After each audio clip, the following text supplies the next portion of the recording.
আসসালামু আলাইকুম প্রিয় দর্শক, আপনাদের আমন্ত্রণ জানাচ্ছি আর টিভির স্বাস্থ্য বিষয়ক পরামর্শমূলক অনুষ্ঠান সুস্থ থাকুন দেখবার জন্য। প্রিয় দর্শক, আমরা প্রতিটি মানুষ চাই স্বস্তির সাথে খাদ্য গ্রহণ করতে এবং সেই সাথেই আমরা চাই স্বস্তির সাথে মল ত্যাগ করতে। কিন্তু আমরা মল ত্যাগের যে অঙ্গ অর্থাৎ মলদ্বার, পায়ুপথ, এই জায়গাগুলোতে আমাদের অনেকগুলো রোগ দেখা দিতে পারে। সেই রোগগুলো সম্পর্কে জ্ঞান থাকা বা জানা আমাদের জরুরি। প্রিয় দর্শক, কখনো কখনো এই সমস্যাগুলো অত্যন্ত জটিল আকার ধারণ করতে পারে এবং মলদ্বারে ক্যান্সার হতে পারে, পাইলস হতে পারে, ফিশার, ফিস্টুলা ইত্যাদি অনেক ধরনের রোগ হতে পারে। আমরা কিভাবে বুঝবো আসলে কোন ধরনের রোগে আমরা আক্রান্ত হয়েছি, কখন আমাদের চিকিৎসকের পরামর্শ নিতে হবে, কখন আমাদের অপারেশন করতে হবে, অথবা কখন শুধুমাত্র ঔষধ দিয়ে বা আমাদের জীবন ও লাইফস্টাইল দিয়েই আমরা এই রোগগুলোকে সারাতে পারবো, সেই বিষয়গুলো আমাদের জানা প্রয়োজন।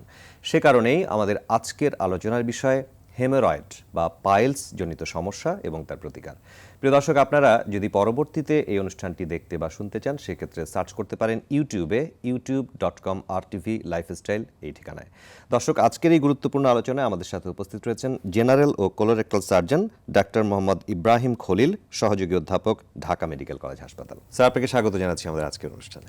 ধন্যবাদ আপনাকে, সেই সাথে দর্শকদেরও স্বাগত জানাচ্ছি। জি, আপনাকেও ধন্যবাদ আমাদের আজকের আলোচনা যোগ দেওয়ার জন্য। খুব গুরুত্বপূর্ণ একটি বিষয়, মলদ্বারের বিভিন্ন সমস্যা বা পায়ুপথের বিভিন্ন সমস্যা। কি কি সমস্যা নিয়ে সাধারণত আপনাদের কাছে রোগীরা আসেন, অর্থাৎ মলদ্বারে কি কি ধরনের সমস্যা হতে পারে, এটি প্রথমে একটু জানাবেন। আসলে কোলোরেক্টাল সার্জারির আউটডোর যখন আমরা পরিচালনা করি বা আমরা যদি আমাদের প্র্যাকটিস চিন্তা করি, তাহলে একটা বিশাল অংশ জুড়ে আছে হলো এই মলদ্বারের সমস্যাগুলো। সাধারণত এই কমপ্লেনগুলো নিয়েই বেশি আসে যে মলদ্বারে ব্যথা হচ্ছে, তার মলত্যাগ করতে সমস্যা হচ্ছে এবং পায়ুপথে রক্ত যায়, এগুলো হচ্ছে সবচেয়ে বেশি।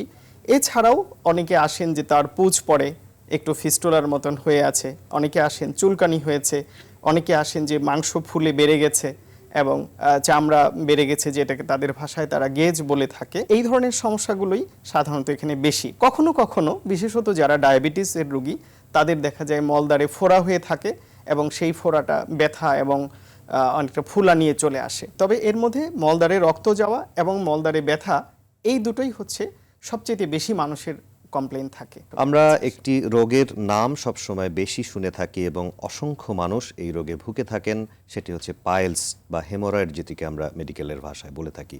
পাইলস সম্পর্কে আজকে আমরা আমাদের দর্শকদেরকে জানাতে চাই কাদের ক্ষেত্রে আসলে বেশি হয় বা রিস্ক ফ্যাক্টরগুলো কি, সেই সম্পর্কে আমাদেরকে একটু জানাবেন। মানুষের একটা প্রচলিত ভুল ধারণা আছে যে মলদ্বারে রক্ত গেলেই তারা মনে করে যে তাদের পাইলস হয়েছে। এটি হচ্ছে সবচেয়ে বড় বিপদের কারণ এবং আমি মনে করি যে স্বাস্থ্যহানি এবং জীবনহানিরও কারণ ক্ষেত্র বিশেষে। মলদ্বারে রক্ত যাওয়া মানেই পাইলস নয়। মলদ্বারে রক্ত যাওয়ার আরও কিছু কারণ রয়েছে, বিশেষত ক্যান্সার এবং পায়ুপথের যে অন্যান্য জটিল রোগগুলো, আলসারেটিভ কোলাইটিস, ক্রনস, এগুলো অনেক কিছু থেকেই কিন্তু রক্ত যেতে পারে। ক্যান্সার তার মধ্যে অন্যতম। এই জন্য পায়ুপথের রক্ত গেলে সেই রক্তটাকে পাইলস মনে করে মানুষ যেন বসে না থাকে।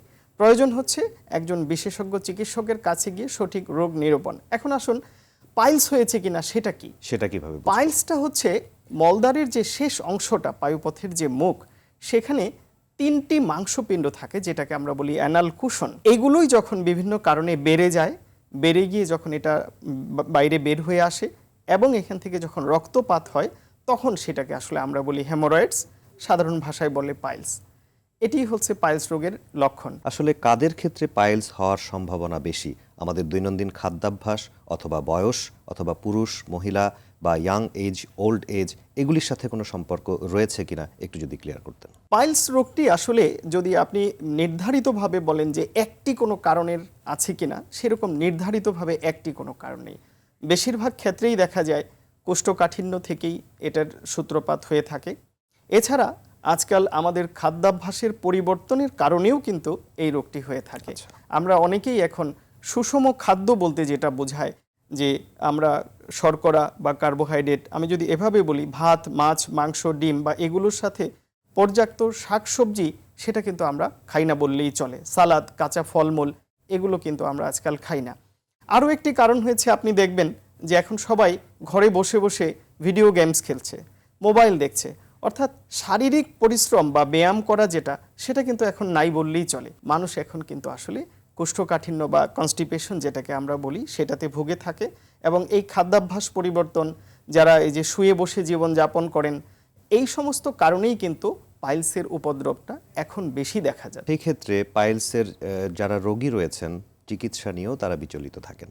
অনেক সময় আমরা পাইলসের ক্ষেত্রে বা হেমোরয়েডের ক্ষেত্রে সার্জারির কথা শুনে থাকি, বা সার্জারি ছাড়া বা অপারেশন ছাড়াও অন্যান্য বেশ কিছু চিকিৎসা ব্যবস্থার কথাও আমরা শুনে থাকি। আসলে কখন অপারেশন করতে হয় বা অপারেশন ছাড়া এই পদ্ধতিতে কিভাবে আপনারা চিকিৎসা করে থাকেন বা তাদের জন্য কি কি পরামর্শ দিয়ে থাকেন সেগুলি একটু যদি বলেন। আসলে আমি দর্শকদের উদ্দেশ্যে বলতে চাই যে পাইলস হয়েছে বলেই যে তার অপারেশন করতে হবে জিনিসটা কিন্তু তেমন না। জি, পাইলসকে আমরা 4টি গ্রেডে ভাগ করে থাকি। আমরা বলি first degree, second degree, third and fourth. তো প্রাথমিক পর্যায়ে যদি মানুষ আসে, রোগীরা যদি প্রাথমিক পর্যায়ে আসে, তাহলে প্রথম এবং দ্বিতীয় যে অংশটা, গ্রেডটা, এটা কিন্তু অপারেশন ছাড়াই তার ওষুধপত্র, কিছু মলম এবং খাদ্যাভ্যাস পরিবর্তন, এরকম অ্যাডভাইসের মাধ্যমেই কিন্তু এটা ভালো থাকা সম্ভব। শুধুমাত্র যেগুলো অ্যাডভান্স স্টেজে চলে গেছে, অর্থাৎ তৃতীয় বা চতুর্থ গ্রেডে যেগুলো চলে গেছে, তাদের ক্ষেত্রেই আমরা বলি অপারেশনের প্রয়োজন হবে। অর্থাৎ যদি শুরুতেই কেউ চিকিৎসা নিতে আসে, তার ক্ষেত্রে কিন্তু অপারেশনটা প্রয়োজন হয় না। আচ্ছা, অপারেশন আসলে চিকিৎসক নির্ধারণ করবেন কখন তার প্রয়োজন হবে, এবং সেটি আপনি উল্লেখ করেছেন যে থার্ড ডিগ্রি হেমোরয়েড বা ফোর্থ ডিগ্রি হেমোরয়েড বা ডিগ্রি অনুযায়ী আমরা থার্ড বা ফোর্থ ডিগ্রি পাইলস যখন চিন্তা করব তখন তার অপারেশন হবে। আমরা কি আমাদের জীবন ব্যবস্থা বা কোনো ঔষধ দিয়ে এরকম কোনো ব্যবস্থা করতে পারি কিনা, বা সাধারণ মানুষ যেটি জানতে চান, যাতে আমি সেই স্তরে না পৌঁছাই, অর্থাৎ তখন আমার কি করতে হবে, ঔষধ দিয়ে কি আমি এটিকে কন্ট্রোলে রাখতে পারবো কিনা, আপনি কিভাবে পরামর্শ দেবেন? বেশিরভাগ ক্ষেত্রেই কিন্তু কন্ট্রোলটা নিজের হাতে। যেমন ধরেন, শুরুতে যখন সমস্যাটা শুরু হয়, একদিনেই তো আর এটা ফোর্থ ডিগ্রিতে চলে যায় না।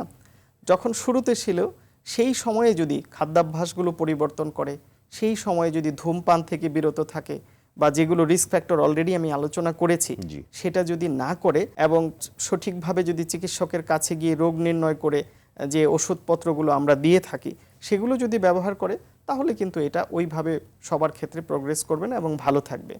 একটা সময়ে যদি সে অবহেলা করতেই থাকে, তাহলে তো রোগ বাড়তেই থাকবে। অপারেশনের ব্যাপারে যদি জিজ্ঞেস করি আপনার কাছে, তাহলে আধুনিক চিকিৎসা বা আধুনিক অপারেশনের পদ্ধতি সেই সম্পর্কে আমাদের দর্শকদেরকে একটু জানাবেন। হেমোরয়েডের জন্য অনেক ধরনের চিকিৎসা পদ্ধতি আছে, চালু আছে।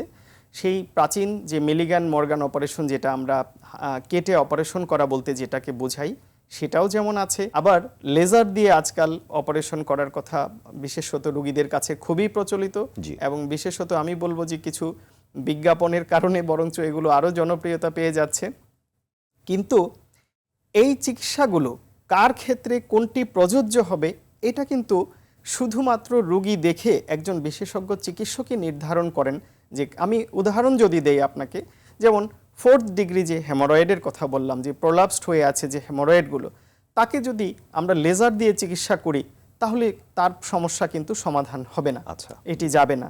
সুতরাং এটা রোগীকে পরীক্ষা নিরীক্ষা করে দেখে তার উপরই নির্ভর করছে যে এই লোকের জন্য বা এই কোন ধরনের অপারেশন পদ্ধতি তার জন্য প্রযোজ্য হবে। আরেকটি সম্পূরক প্রশ্ন করতে চাই। আপনি প্রথমেই যেহেতু বলছিলেন, এবং আমরা সকলেই জানি যে কোষ্ঠকাঠিন্যের সাথে আসলে এর একটি সম্পর্ক রয়েছে, এবং অনেকেই দীর্ঘদিন কোষ্ঠকাঠিন্যে ভুগছেন, ঔষধ বা অন্যান্য কিছু খাচ্ছেন, তাতেও তার খুব বেশি লাভ হচ্ছে না, অর্থাৎ কোষ্ঠকাঠিন্য তার একটি অভ্যাসে পরিণত হয়ে যাচ্ছে। এই ক্ষেত্রে আপনারা কিভাবে পরামর্শ দেন যাতে সবসময় মল সুন্দর থাকে বা যেভাবে থাকা উচিত সেরকম থাকে? কিভাবে ঔষধ অথবা খাদ্যাভ্যাস নির্ণয় করা উচিত? আসলে একজন অ্যাডাল্টের কথা যদি চিন্তা করি, প্রাপ্তবয়স্ক মানুষের, তাহলে প্রতিদিন কমপক্ষে 35 গ্রাম ফাইবার তার কিন্তু প্রয়োজন, আঁশযুক্ত খাবার বা ফাইবার খাবার কিন্তু প্রয়োজন হয়। এখন সেটা তো আসলে কেউ মেপে খেতে পারবে না, সম্ভবও হয় না। সেই জন্য আমরা যে উপদেশটি দিয়ে থাকি যে 3 বেলাতেই তার খাবারে যেন শাকসবজি থাকে, পর্যাপ্ত শাকসবজি থাকলে, এবং যখন তীব্রতাটা বেড়ে যায় রোগের, ওই সময়টায় আমরা বলি যে রেড মিট বা লাল মাংস, যেগুলো গরুর মাংস, খাসির মাংস, মহিষের মাংস, এই রেড মিটগুলো ওই সময় একটু কমিয়ে দিতে, অর্থাৎ লিমিটেড করে দিতে। খাবে না তা নয়, সে খেতে পারবে, পরিমাণে কম খাবে। এই খাদ্যাভ্যাসের পাশাপাশি, পরিবর্তনের পাশাপাশি তাকে কিছু বদভ্যাস ছাড়তে হবে। যেমন ধরেন ধূমপান, অনেকে সারাদিন স্মোক করতে থাকেন, অনেকে অতিরিক্ত চা কফি পান করেন, মদ্যপান করেন। এই অভ্যাসগুলো পরিত্যাগ করতে হবে। টেনশন বা অ্যাংজাইটি যেটাকে আমরা বলি, এটা থেকেও দূরে থাকতে হবে, খেলাধুলা করতে হবে, ব্যায়াম করতে হবে। নিয়মিত যদি জীবনযাপন মানুষ করে তাহলে কিন্তু সাধারণত সমস্যা হয় না। ঔষধ দিয়েই যে সবসময় কোষ্ঠকাঠিন্যকে আপনি নিয়ন্ত্রণ করতে পারবেন সেটাও সবসময় সম্ভব না। তবে এই আরেকটি পদ্ধতিগুলো অবলম্বন করলে অবশ্যই করতে হবে কোষ্ঠকাঠিন্য এবং কিছুটা এর হলেও সাথে বিকল্প আমরা অনেক সময় বলে থাকি যেটা যে আপনি চাইলে ইসবগুলের ভুসি খেতে পারেন, এর কোনো পার্শ্ব প্রতিক্রিয়া নেই এবং এটা কিন্তু অত্যন্ত ভালো এবং আপনার যে বাউল হ্যাবিট যেটা সেটা কিন্তু অনেকটাই রেগুলারাইজ করে দেয়। আপনার কাছে আমরা হেমোরয়েড সম্পর্কে বা পাইলস সম্পর্কে, কাদের ক্ষেত্রে পাইলস হতে পারে বা চিকিৎসার ধরন কি হতে পারে, কিভাবে আমরা খাদ্যাভ্যাস পরিবর্তন করতে পারি এই সম্পর্কে জেনেছি। আমরা আরও চিকিৎসা, অপচিকিৎসা এবং ক্যান্সারের সাথে এর কোনো সম্পর্ক রয়েছে কিনা সেগুলি বিষয় নিয়ে শুনবো ছোট্ট একটি বিরতি নেবার পর। প্রিয় দর্শক, সুস্থ থাকুন অনুষ্ঠানের এই পর্যায়ে আমরা খুব সংক্ষিপ্ত সময়ের একটি বিরতিতে যাচ্ছি, কিছুক্ষণের মধ্যে ফিরবো, আমাদের সঙ্গেই থাকবেন।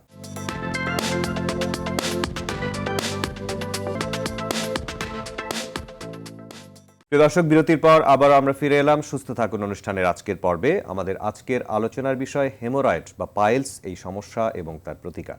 আমাদের সাথে আলোচনায় যুক্ত হয়েছেন ডাক্তার মোহাম্মদ ইব্রাহিম খলিল, সহযোগী অধ্যাপক, সার্জারি বিভাগ, ঢাকা মেডিকেল কলেজ হাসপাতাল। আমরা বিরতির পূর্বে আপনার কাছে পাইলস সম্পর্কে প্রাথমিক তথ্য পেয়েছি। আমরা পাইলসের অনেক অপচিকিৎসা হতে দেখি, অর্থাৎ যারা চিকিৎসক নন, যারা আসলে পাইলসে ভুগছেন, গ্রামে গঞ্জে অনেক সময় আমরা দেখি যে তারা যখন কষ্ট ভোগেন তখন নানাজনের কাছে এই চিকিৎসা নিতে তারা যান এবং অনেক সময় তাদের অঙ্গহানি ঘটে বা বিভিন্ন রকম সমস্যা দেখা দেয়। এই সমস্যা থেকে তারা প্রতিকার তো পান না, বরং বেশ কিছু ক্ষতিও হতে পারে। আসলে এই বিষয়ে আপনারা কিভাবে পরামর্শ দিয়ে থাকেন? এই বিপদটাতে বিশেষত পড়ছে হলো মহিলারা, কারণ আমাদের দেশের সামাজিক প্রেক্ষাপটেই মহিলারা আসলে চান না যে ডাক্তারের কাছে এটাকে প্রকাশ করতে বা দেখাতে। দেখা যায় পাড়া বা বিভিন্ন জায়গায় যেখানে বিজ্ঞাপনের সাইনবোর্ড দিয়ে রেখেছে অর্শগজের চিকিৎসা, সেখানে গিয়ে তারা করে ইনজেকশন নেয়। অনেককে আমি দেখেছি পাতা বা এরকম কিছুতে ভরিয়ে কিছু একটা মলম বা ওষুধ ওখানে লাগায়। ফলশ্রুতিতে যে জিনিসটি হয়, মলদ্বারের পাশের অংশটা পুরোটাই পুড়ে একদম পড়ে যায়। আচ্ছা, তখন দেখা যায় যে পাইলস তো ভালো, তার পায়ুপথটাই পড়ে গেছে পুড়ে। তখন আমাদেরকে অনেক দিন অপেক্ষা করতে হয় ড্রেসিং করে, এই ক্ষত শুকালে পরে তখন আমরা অ্যানোপ্লাস্টি বা প্লাস্টিক সার্জারি করে তার ক্ষেত্রে আবার এই মলদ্বারটা তৈরি করতে হয়, যেটি কিনা আসলেই আপনি অত্যন্ত ভোগান্তির এবং কষ্টের একটি ব্যাপার। এই জন্য আমার তরফ থেকে মেসেজ যেটা বা বার্তা যেটা আমি দিতে চাই, ভুলেও এই ধরনের বিজ্ঞাপন সর্বস্ব দোকানে যে ইনজেকশন বা কোনো ওষুধ বায়ুপথে লাগাবেন না এবং নিজের বিপদ নিজে ডেকে আনবেন না। আপনি একজন চিকিৎসকের কাছে যান, হ্যাঁ, সেখানে গিয়ে যদি আপনি সঠিকভাবে চিকিৎসা করেন তাহলে কিন্তু আপনার যে পরবর্তী ভোগান্তি সেগুলো হবে না। জি, অবশ্যই আমরা এই বিষয়টিতে অবশ্যই সচেতন থাকব যাতে আমরা অপচিকিৎসার শিকার না হই। যে রোগটি আমার হয়েছে পাইলস বা হেমোরয়েড, সেটির চিকিৎসা করতে গিয়ে আমি যেন অন্য কোনো ক্ষতির দিকে না যাই, সেটি বিষয়ে আমরা সকলেই সচেতন থাকব অবশ্যই। আমরা একটু এভাবে জানতে চাই আপনার কাছে স্যার, যে বায়ুপথে ক্যান্সার হয় বলে আমরা শুনেছি, এই ক্যান্সারগুলোর সাথে লক্ষণ কিভাবে প্রকাশ পায় এবং এই ক্যান্সারের সাথে পাইলস বা অন্যান্য বায়ুপথের যে রোগ আছে সেগুলিকে আপনারা কিভাবে পার্থক্য করার পরামর্শ দিয়ে থাকেন? যেমন পাইলস যাদের হয়েছে, সেখানে যে রক্তটা যায় সেই রক্তটা হচ্ছে একদম তরতাজা টকটকে লাল রক্ত।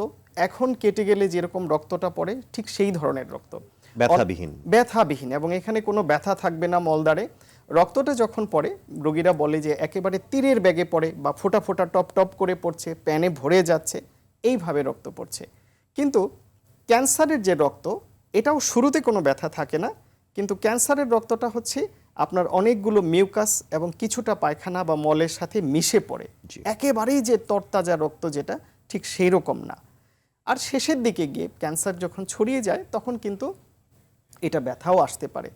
কখনোই এটা মনে রাখতে হবে যে পাইলস জটিলতা দেখা না দিলে পাইলস থেকে কিন্তু ব্যথা হয় না এবং পাইলসের রক্তক্ষরণটা হবে একেবারেই তরতাজা রক্ত, শুধু রক্তক্ষরণ হবে, পায়খানায় বসলে তখন এই রোগীদের রক্তটা যাবে। আমরা আরও অনেকগুলো রোগের কথা শুনে থাকি, যেমন ফিশার, ফিস্টুলা, বায়ুপথে যেগুলি রোগ হয়ে থাকে। এই ফিশার এবং ফিস্টুলা সম্পর্কে যদি আমাদেরকে একটু পরিচয় করিয়ে দিতেন, আসলে সেই রোগের লক্ষণগুলো কীরকম? আমি একটি করে যদি বলি, ফিশার যে রোগটি সেটি হচ্ছে আসলে বায়ুপথের যে শেষ অংশটা, সেখানে লম্বালম্বিভাবে ফাটল ধরে যায়। বিশেষত আমাদের যে মলদ্বারের শেষ অংশটা, সেটা যখন পায়খানা আসে তখন তো সেটা ডাইলেট হয় বা বড় হয়, খোলে। সেই ওভার স্ট্রেচিং হতে গিয়ে কোষ্ঠকাঠিন্যের কারণে কখনো কখনো সেই জায়গাটি দেখা যাচ্ছে যে ফেটে যায়। পরবর্তীতে প্রতিবার যখন পায়খানা হয় তখন ওই জায়গাটা বারবার আবার ফেটে যায় এবং তীব্র ব্যথা হয়। মলত্যাগ করার পরেও বেশ কয়েক ঘন্টা ধরে ওই জায়গাটা জ্বালাপোড়া ব্যথা করতে থাকে, ব্যথাও করতে থাকে। এই রক্তক্ষরণের একটি বিশেষ ধরন আছে, সেটি হচ্ছে অনেকেই বলে যে তাদের মল বা পায়খানার গায়ে এরকম লম্বা করে দাগ লেগে থাকে, টিস্যুতে দাগ লেগে থাকে, এবং এটার বোঝার উপায় হচ্ছে প্রচণ্ড ব্যথা এবং জ্বালাপোড়া করা। সেই সাথে অনেক সময় চুলকানি হতে পারে, এবং যেখানে ঘা হয়েছে ওই বরাবর একটু চামড়া পাখির ঠোঁটের মতো নিচের দিকে ঝুলে থাকে, যেটাকে রোগীদের এসে বলে যে গ্যাজ হয়েছে, এটাকেই আসলে আমরা বলি অ্যানাল ফিশার। আর ফিস্টুলাটা হচ্ছে অনেকটা বাইপাস রাস্তার মতন। যেমন ধরেন মলদ্বারের বাহিরে একটা ছোট্ট ছিদ্র থাকবে, এটা চামড়ার নিচে এবং মাংসপেশির মাঝখান দিয়ে গিয়ে মলদ্বারের সাথে তার একটা লাইন ক্রিয়েট করে, ড্রেনের মতন। ওখানে মলদ্বার দিয়ে পায়খানা আসতেছে, কিন্তু ওই পথ দিয়েও, পাশের ছিদ্র দিয়েও কিছু কিছু রস, কষ, মল এগুলো ঢুকে যায়। দেখবেন রোগীরা কিছুদিন ভালো থাকে, যখন ভালো থাকে তখন সে মনে করবে আমি ভালো হয়ে গেছি, আমার কোনো সমস্যা নেই। আবার 2-3 সপ্তাহ, 1 মাস পর একটু করে ফুলে উঠবে, ওই জায়গাটা ফেটে যাবে, তখন আবার কিছুদিন, 4-5 দিন, 7 দিন কষ পড়বে, আবার ভালো হয়ে যাবে, আবার একই রকম হবে। এটাই হচ্ছে আসলে ফিস্টুলা। আপনার কাছে আমরা ফিশার এবং ফিস্টুলা সম্পর্কেও ধারণা পেলাম, অর্থাৎ আমরা তখন পার্থক্য নির্ণয় করতে পারবো যে কোনটি আসলে পাইলস, কোনটি ফিশার, কোনটা ফিস্টুলা, এবং রক্তপাতের যে ধরন সেটিও আপনি উল্লেখ করেছেন, ক্যান্সারের সাথে এর পার্থক্য কীরকম করে হয়। আমরা নিশ্চয়ই এই বিষয়গুলোতে সচেতন থাকব। আসলে যদি কারো পায়ুপথের এই ধরনের সমস্যা হয়, তাহলে সাধারণ মানুষ আমরা কোথায় চিকিৎসা পাবো, কার কাছে যাব, কোন কোন ধরনের হাসপাতালে এই ধরনের চিকিৎসা ব্যবস্থাগুলো প্রচলিত রয়েছে, এই সম্পর্কে আপনি একটু গাইডলাইন দেবেন বা ধারণা দেবেন। দেশের আনাচে কানাচে প্রত্যেকটি হাসপাতালে, সরকারি হাসপাতালের কথাই যদি আমি বলি, প্রত্যেকটি হাসপাতালে এমবিবিএস ডাক্তার আছেন, এবং সেখানে এমবিবিএস লেভেলের যারা ডাক্তার আছেন তারা কিন্তু প্রাথমিকভাবে এই রোগগুলোর চিকিৎসা দিতে পারেন, বুঝেন। যখন ওনারাই মনে করবেন, অনেক সময় ওনারা রেফার করেন, বা কোনো রোগী যদি চান যে উনি বিশেষজ্ঞ চিকিৎসক দেখাবেন, সেটাও সম্ভব। প্রত্যেকটি হাসপাতালেই সার্জারি বিশেষজ্ঞ চিকিৎসক রয়েছেন, প্রাইভেট প্রতিষ্ঠানেও রয়েছেন। এই রোগটি নির্ণয়ের জন্য বিশেষ বড় ধরনের কোনো পরীক্ষা করতে হয় না। আমরা কিন্তু আমাদের চেম্বারে বেড সাইডে প্রক্টোস্কোপি এবং ডিজিটাল রেকটাল এক্সামিনেশন, যেটা আমরা মলদ্বারে আঙ্গুল দিয়ে করে থাকি, এই দুটি পরীক্ষা করে সাথে সাথেই কিন্তু আমরা বলে দিতে পারি যে এটা কোন গ্রেডে আছে, তার কতটুকু এবং কি চিকিৎসাটা তার লাগবে, এটা কিন্তু বলে দেওয়া সম্ভব আমাদের পক্ষে। এবং এটাই আমি সবচেয়ে বেশি জরুরি মনে করি। পাড়াতে ফার্মেসি থেকে ওষুধ কিনে খেয়ে রক্ত বন্ধ করে দেওয়াটা কিন্তু কোনো সমাধান নয়, কারণ এর অন্তর্নিহিত থেকে যেতে পারে যে কোনো বিপজ্জনক রোগ। মলদ্বার দিয়ে যদি কারো রক্তক্ষরণ হয়, তাহলে শুধুমাত্র রক্ত বন্ধ করাটাই আসলে চিকিৎসা নয় বা চিকিৎসার উদ্দেশ্য নয়। আপনি যথার্থই বলেছেন। এবং আমি সাথে আরেকটু আপনার কাছে জিজ্ঞেস করতে চাই যে সার্জারি বা শল্য চিকিৎসার অন্যতম গুরুত্বপূর্ণ একটি অংশ বা শাখা হচ্ছে কোলোরেক্টাল সার্জারি। আসলে যখন মানুষ এই ধরনের সমস্যায় ভোগেন, তখন কখন অবশ্যই তাকে আসলে কোলোরেক্টাল সার্জারি বা অপারেশনের শরণাপন্ন হওয়া উচিত, এই বিষয়ে যদি একটু ধারণা দিতেন। পাইলসের ক্ষেত্রে যদি কেউ দেখেন যে টয়লেটে বসার পর তার 1 দিন, 2 দিন, 3 দিনে সাধারণ মেজার্স নেওয়ার পরেও তার রক্ত বন্ধ হচ্ছে না, সেই ক্ষেত্রে অবশ্যই একজন বিশেষজ্ঞ সার্জনকে দেখাতে হবে। কেউ যদি মনে করেন যে দীর্ঘদিন ধরে বারবার এরকম হচ্ছে, তাহলেও তাকে দেখাতে হবে। এবং বিশেষত কোনো মাংসপিণ্ড যদি বাহিরে বের হয়ে আসে, মলদ্বারে যদি তীব্র ব্যথা হয়, বা আপনার যদি বারবার ঘন ঘন পায়খানা হয়, অতিরিক্ত আমাশার ভাব বা যাচ্ছে, সেই সমস্ত ক্ষেত্রে কিন্তু বিশেষজ্ঞ সার্জনের পরামর্শ না নিয়ে বসে থাকা মোটেও উচিত নয়। অনেকের একটা ভয় থাকে যে পুরো অজ্ঞান করে কি অপারেশন করা হবে কিনা, বা অপারেশন করতে ব্যথা পাবো কিনা। এই জন্যও আমি দেখেছি যে অনেকে ভয়ে মানে ডাক্তারের কাছে আসা বা অপারেশন করা নিয়ে একটা দ্বিধাদ্বন্দ্বে ভুগে থাকেন। আসলে পাইলস অপারেশন এতটাই সাধারণ অপারেশন যে এর জন্য কিন্তু একটা মানুষকে পুরোপুরি অজ্ঞান করার প্রয়োজন হয় না। আপনার পিঠে ইনজেকশন দিয়ে নাভির নিচ থেকে শুধু 2 পায়ের এই অংশটুকু অবশ করেই রোগীদের কিন্তু আমরা এই অপারেশনগুলো করে থাকি। এবং অপারেশন করার সময় বিশেষত আমি রোগীদের সাথে গল্প করতে থাকি, কথা বলতে থাকি, যাতে করে তারা ওই যে টেনশন বা কোনো মানসিক চাপ সেটি অনুভব করেন না। এটি সব ক্ষেত্রেই তাই, সবার ক্ষেত্রেই তাই। এটাকে আমরা স্পাইনাল অ্যানেস্থেসিয়া বলে থাকি। জি। এইভাবেই এই অপারেশনটি করা হয়। এবং অপারেশন পরবর্তী সময়ও হাসপাতালে খুব বেশি থাকবার হয়তো বা প্রয়োজন নাই, যদি আপনি একটু উল্লেখ করেন। সত্যি সত্যি প্রয়োজন নেই। যেদিন অপারেশন করি আমরা সাধারণত পরদিনই এই রোগীগুলোকে বাসায় পাঠিয়ে দিই এবং বাড়িতে চলে যায়, এবং জাস্ট 3-4 দিন অফিস থেকে ছুটি নিয়ে তারপর তারা কাজেও যোগদান করতে পারেন। খুব দীর্ঘ সময় বেডে থাকা বা এগুলোর কোনো প্রয়োজন হয় না। স্যার, আপনাকে অসংখ্য ধন্যবাদ আমাদের আজকের অনুষ্ঠানে সময় দেবার জন্য, এবং পাইলস সম্পর্কে, শুধু পাইলস নয়, পাইলস ছাড়াও মলদ্বারের যে সকল রোগ হয় সেই সম্পর্কে আমাদের দর্শকদেরকে আপনি পরিপূর্ণরূপে ধারণা দেবার চেষ্টা করেছেন। আমরা নিশ্চয়ই সচেতন হব যাতে এই রোগগুলো থেকে আমরা দূরে থাকতে পারি। ধন্যবাদ আপনাকে। আপনাকেও ধন্যবাদ। সেই সাথে যারা অনুষ্ঠান দেখছেন তাদের সবাইকে আমার তরফ থেকে ধন্যবাদ। প্রিয় দর্শক, এতক্ষণ আমরা মলদ্বারের বিভিন্ন রোগ নিয়ে আলোচনা করার চেষ্টা করেছি, বিশেষ করে পাইলস, ফিশার, ফিস্টুলা এবং মলদ্বারের ক্যান্সার এই সম্পর্কে সম্যক ধারণা দেবার চেষ্টা করেছি। আমরা যদি প্রথম থেকেই সচেতন হই তাহলে লক্ষণগুলো আমরা আলাদা করতে পারবো এবং কোনটি আসলে পাইলস সেটি আমরা নির্ণয় করতে পারবো। সেই অনুযায়ী আমরা চিকিৎসকের পরামর্শ নিতে পারবো। আমরা যদি প্রথম থেকেই সচেতন হই তাহলে নিশ্চয়ই আমরা অপারেশনকেও অ্যাভয়েড করতে পারবো, যদি আমরা সেই স্তরে না পৌঁছই আমাদের ঔষধ এবং খাদ্যাভ্যাসের মাধ্যমে আমরা নিজেকেই কন্ট্রোল করতে পারবো।